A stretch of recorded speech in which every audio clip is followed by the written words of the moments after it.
1 season, 10 episodes. Is season 3 the best so far that Game of Thrones has had to offer? We could potentially rank them, but first, we need to rank all the episodes. Welcome back, guys, to Fog Entertainment Season 1, Season 2, Season 3. Which one has the upper hand? That we do not know. However, Season 1 and Season 2 both had fantastic episode 9s. And where will episode 9 be in season 3? The first 2 seasons whipped out 10. Season 3's got 10 episodes as well. But does it have a 10 episode in out the 10? I'm not convinced, guys. But here, you'll find it on this list when we begin with numero deux, which is number 10 for all you French folk out there. Anyway, are you ready? Are you entertained? I'm entertained. We have a lot of 10s in there, so it only seems fitting that we start in 10th place with Episode 10, the finale of Game of Thrones. We get the aftermath of the wedding. Jon Snow should have been there to save his brother because Robb is no longer with us. He's been beheaded. Yeah, and it's crucial to say that this actually got a 6 out of 10 from us. So the lowest episode getting a 6. Not exactly a disaster, but when it's a season finale, I expect more. And considering the previous 2 seasons, the finales just dropped the ball.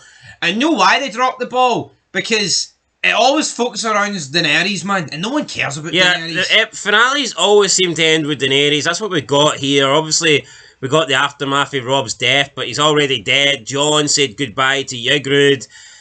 Sam returned to Castle Black. Jaime returned to King's Landing, but we didn't get anything. And the Night's Watch demanded help from Stannis, and he's turned his attention to them. We're going to turn our attention, though, to number 9 on our list, and it is none other than the premiere. Wait, this also got a 6 out of 10, right? And if you're wondering, well, why are you picking the premiere above the finale? Well, I'll put it this way. I think if a season starts off with a 6 out of 10 premiere, it can still be redeemed. But if the finale ends on a 6 out of 10, it's like, that's not, a premiere can be redeemed. They're both important episodes, but a finale is more important than a premiere. It is what it is.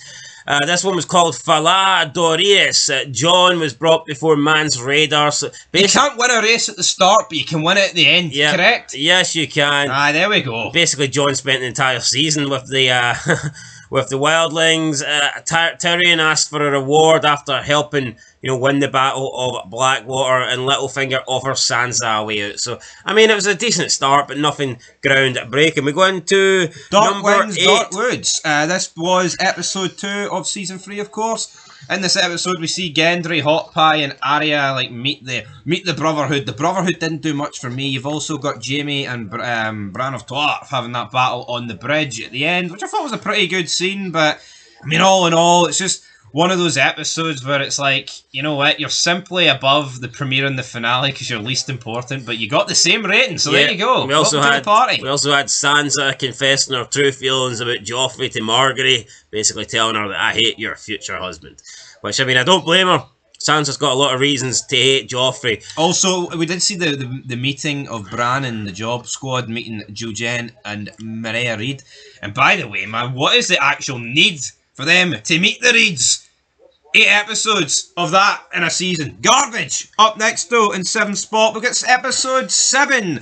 Also, with a 6 out of 10. This episode was, in fact, titled The Bear and the Maiden Fair. This is the last of the 6 out of 10s. We're moving on up now. We got Jaime Lannister and Bran of Tarth against a bear. I actually enjoyed it. It was quite unique seeing a bear. I mean, there was other stuff, obviously, in this episode, but this was the bit that I enjoyed. Robb found out he's a father, and there was a reference, you could grow up to be Robb. Or Ned, sorry. You're going to call him Ned. You're going to call him Eddard. And when you hear that, he's not growing up. He's not getting out the womb. Once that baby was named after Ned, that baby had no chance of survival.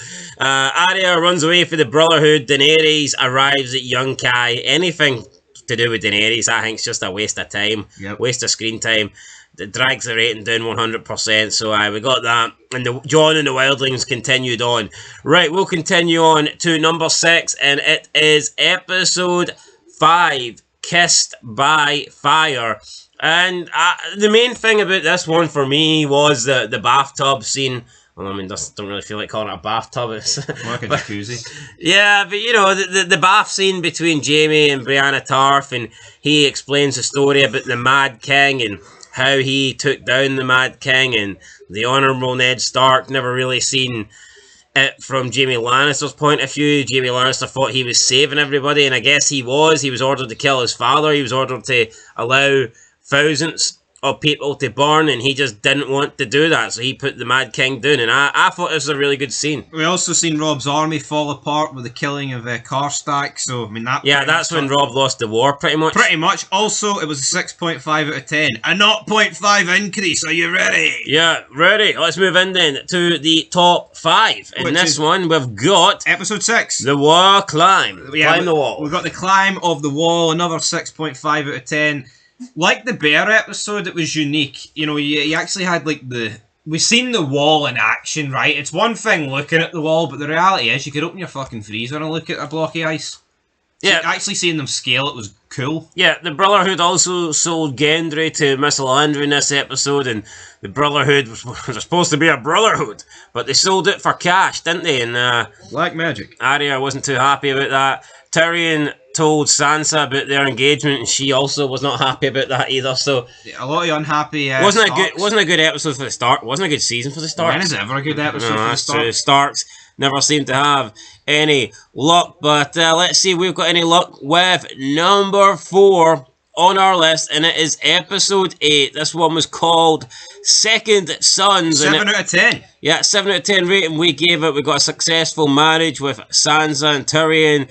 Tyrion threatened to kill Joffrey here, and I think he would have if maybe Tywin wasn't around. Tywin reeled it in though. He whipped out the fishing rod and he made sure Tyrion wasn't the bait. Stannis released Davos from the dungeons, only for Davos to betray Stannis in it. Well, I don't view it as a betrayal, but I mean, Stannis does, so I mean that's all that really matters. Daenerys also tried to persuade the Second Sons to join her against the Yunkai. I mean, this whole everything to do with Daenerys is just boring. Recruiting some different group of jobbers at some different location, man. Sucked, in my opinion. I agree, but let's move into the podium places. These do not suck. Number 3, we've got episode 3. How fitting is that? Walk of Punishment. Yep, this got a 7 out of 10 as well. I mean, you did have a few things like Robb and Catelyn arriving at River Run, you know, House Tully, the funeral beginning with the arrow. It was a bit of a botch, and then he finally hit it in the end when the other guy stepped in. But most notably, Jaime Lannister's hand pissed it off. He walked away. Jaime Lannister could have left Brianna Tarth to be raped and who knows, maybe killed and all this stuff, and I mean, with hindsight, maybe he'd have rather that than lost his hand, because now he's no longer Jaime Lannister. He's just a rich guy with one hand. We also seen Tywin name Tyrion the Master of Coin. Tyrion likes to spend it. He doesn't really know much about saving it though, so a new position for him. Arya said goodbye to her friend Hot Pie, and the Night's Watch returned to Craster's, and that set up a pretty good episode next 10 minutes. Speaking of that, it is number 2 in the list. We're going with episode 4 here, and this one was called... Watch is ending. Yeah, obviously referring to the fact that Lord Mormont is dead. He's done and toasted. It's a 7 out of 10 as well, so again, second spot, only a 7 out of 10. That just tells me it's a pretty average season to me. But you know what? I mean, some of the scenes, it's harsh though, because Game of Thrones tries to fit so much in. It's like you can really enjoy it. Like certain arcs in an episode, you can be thinking, oh, that's an 8 or a 9 or a 10. But then you get other arcs that just drag the overall episode down. Daenerys, I'm looking at you. I have no doubt that if this featured on certain arcs and gave them a solo episode, I think it would be a lot more up and down. Yeah, I think you'd be getting like 9s constantly, but also be getting 4s and 5s. So yep. It is what it is. But let's go into first place. Not quite as good as the episode 9s before it, but we do give the nod to episode 9 in season 3. This one was called The Reigns of Castamere. Now, a lot of people consider this to be the best episode of Game of Thrones of all time. I think it's the weakest of the 3 episode 9s that we've seen so far. I'm just going to go on a limb here, right? I really enjoyed the scene, but I think they've still done the Starks dirty, right? So we gave it an 8.5 out of 10, which might seem low. I mean, IMDb's gave it a 9.9, and like you said, a lot of people said it's the best episode of the show. I think if this is the best episode of the show, And that kind of worries me for the future. And I'm not saying it's a bad episode, but that scene was great. But the rest of the episode was good, but it wasn't mind-blowing. Yeah. Pretty much that scene. Keep in mind, we also had Bran's group here and Daenerys as well with her invasion of Yunkai, or at least the planned invasion of Yunkai. Like, it wasn't shocking, absolutely, but it's not like Blackwater. That whole episode was a battle. You know, yeah, it's like when Blackwater was on, I didn't recall switching back to Daenerys or switching back to Bran Stark, and maybe this whole episode should have just been the arrival of Robb and Caitlyn at the wedding. I mean, maybe it could have been, but the average works out. It's easy with 10 episodes. You just divide it by 10. So it was 66.5 out of 100, which works out at 6.65 average. And I would probably say that has to be the lowest for Game of Thrones so far. I don't know. I think season 2 averaged at a 6. You sure? Mm-hmm. So, well, I mean, that's kind of surprised me, but that just shows you, even with Blackwater getting a 10 out of 10, just season 3 was more apt. I mean, if you want to be, it depends if you're a half glass, full glass kind of guy. Lowest episodes of 6. Can we get a full sentence for you? No, but like, lowest episodes of 6, and the second highest is a 7. There's just not much leeway. No bad episodes, but like one truly great episode, and then the rest are kind of average or good. That's how I feel about Game of Thrones. I feel like it's good, but I don't feel like much of it's great. Yeah, and here. But will season 4 change my mind, maybe? I think the problem is, though, you go into this show with so much hype, it's so critically acclaimed, and I mean, you've probably experienced that with The Sopranos as well. It's like, if you didn't know anything about these shows, and you went into it not knowing the hype and the acclaim that it gets, you would probably treat it a wee bit more fairly, maybe. I think it's just, you're always going to be thinking that in the back of your head. But anyway, yeah, looking forward to season 4. Some big stuff in there. We've also got characters in Death to rank. Aye, we do, and we'll be ranking them very soon, guys, so stay tuned. Make sure you like, subscribe, comment down below, and until next time, peace.